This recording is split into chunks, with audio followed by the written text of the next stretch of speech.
What's up, YouTube? This is James coming back at you with another informative video. I hope you guys are doing well out there on this cold Monday. I'm doing pretty good myself. I come across a story that we're going to talk about today. But before we do, I just wanted to cross some bases that collaborates with this story. Now, many of you may be familiar with this character right here by the name of Dexter Morgan. You know, in this show, I got these clips from Dexter New Blood, I think. You know, but in this show, you know, Dexter seems to be a vengeful, how can I say, angel of some sort of death. You know, basically he makes serial killers pay for the wrong that they're doing to other people. Okay, I really have no problem with that. Be that as it is, some people think that's not right either. But anyway, he had a specific method, you know, that he would use.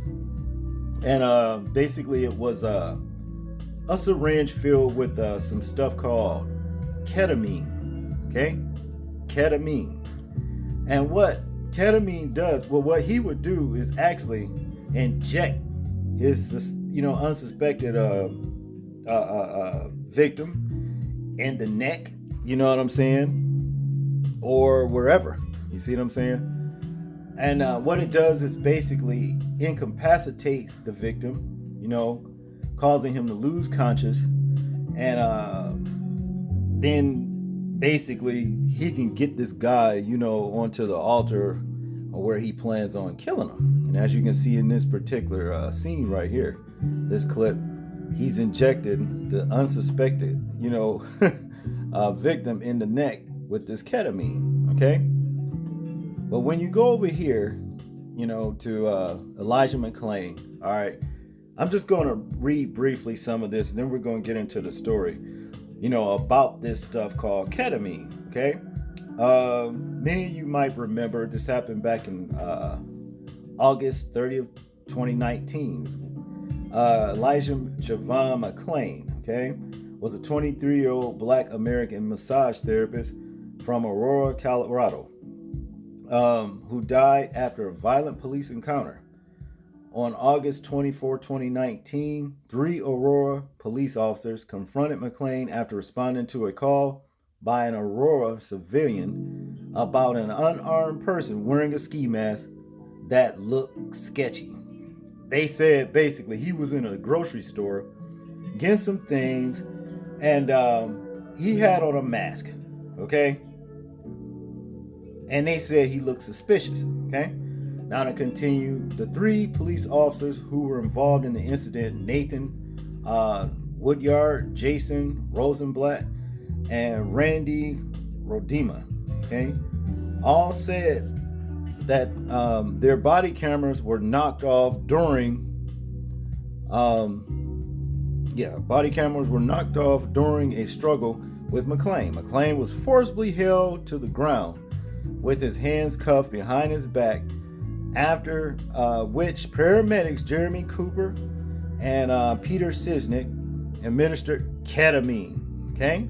Ketamine to sedate, you know, to McClain, to sedate him, okay?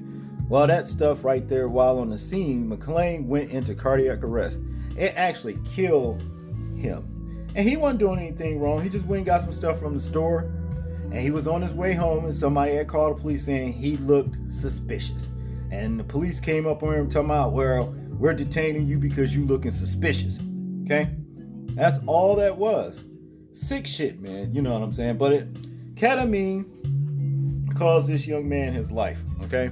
Now, I must also add that the police officers who were involved in this and the paramedics were brought up on charges, and they are arrested. Okay? Now, to get into the story that I come here for, right here, check this out. Nearly 50 pounds of ketamine seized in Indianapolis over 3 days.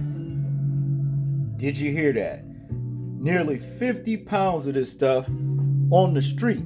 It would have been on the street, and I'm sure that it has been on the street. Somebody was getting, you know, buying this stuff off the black market. And before we get into the story, I just want to add as well that I wouldn't be the least bit surprised. As a matter of fact, I would bet that some of these mysterious lynchings that has appeared, across the country, that has been written off as suicides, I bet you ketamine has played its part in those situations. You see what I'm saying? Because when you look at it, some of these people that have claimed to have lynched themselves with their hands bound, either in front or in the back, they say that they, committed suicide. Okay. And there's been a lot of times that they feel like the coroner's report wasn't, true. So a lot of people would, basically hire, their own coroner some kind of way just to, get the truth, But I bet you money a lot of times that those reports would say ketamine was administered, because the effects that it has on the body, and ain't nobody just gonna go with you and let you just, hang them, in a lot of cases.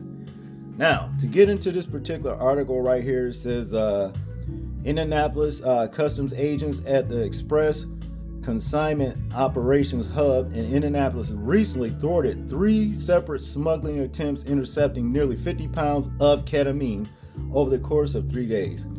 The combined estimate street value of the seizures total more than $321,000, according to a news release. And see, now we know how too a lot of women are being abducted. You see what I'm saying? 'Cause I'm telling you, somebody sneak up on you and stick you with this stuff right here, your chances of fighting them off is very slim at that point. Okay. Now to continue, the first seizure occurred February 3rd when officers detained a shipment of water purification equipment featuring 7 steel filters. When officers disabled the steel filters, they discovered 2 bags containing a total of 12.5 pounds of ketamine, the agency stated. 2 days later, officers discovered nearly 20 pounds of ketamine concealed inside a pair of elephant statues. Okay. And on February 6th, officers discovered 17 pounds of ketamine concealed within the walls and tops of 2 ottomans. Okay. Well, there it is. See, this stuff is being sold as, shipped in here and being sold on the black market by some of these fucking weirdos that's basically knocking people out and taking them and doing what the hell they want to do with them. Okay. Now, it goes on to say right here, according to the agency, all 3 shipments were detained for the New York residents, with 1 shipment originating in Slovakia and the other 2 en route from France. The seizures demonstrate the vigilance and dedication of our CBP officers, who are on the front line protecting the health and safety of American citizens. LaFonda D. Sutton-Burke, director of field operations for Chicago, stated, "Our officers continue to use their skills, experience, intuition, and all available tools to ensure these kinds of shipments don't make it into our homes," she added.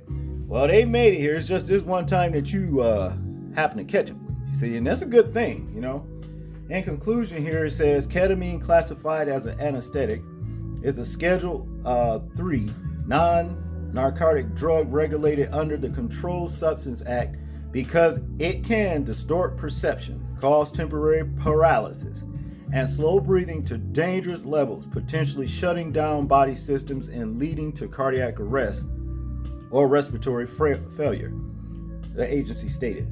There it is, people. Like I said, what the hell something like this is being out on the streets for? For what? What is it even getting in here for? Like I said, I believe I just blew the lid off of the mysteries of how a lot of people are being abducted, how a lot of these mysterious lynchings in this country is happening to people and then being written off as suicides. Okay. I want you guys to tell me what you think about this particular story right here. I'm interested in hearing your thoughts, views, and opinions on it. Like, comment, share, and subscribe. People, please remember to live your life as though we're being watched. Simply because we are. This is James, and I'm out. Peace.